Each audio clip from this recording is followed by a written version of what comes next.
sang kekasih Rizky Nazar tersandung kasus narkoba. Siva Haju menuliskan pesan menyentuh. Melalui akun Instagramnya, Siva mengunggah foto bersama sang kekasih lengkap dengan pesan dan penyemangat untuk aktor berusia 25 tahun itu.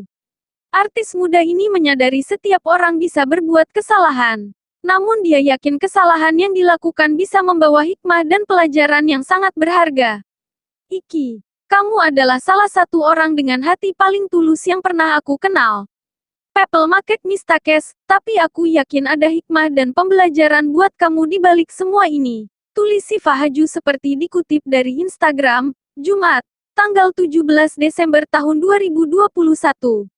Pria baik, pemain film, Bebas ini meyakini Rizky Nazar adalah sosok pria yang sangat baik. Ia percaya ujian yang sedang dihadapi Rizky akan membuatnya menjadi pribadi yang jauh lebih baik lagi.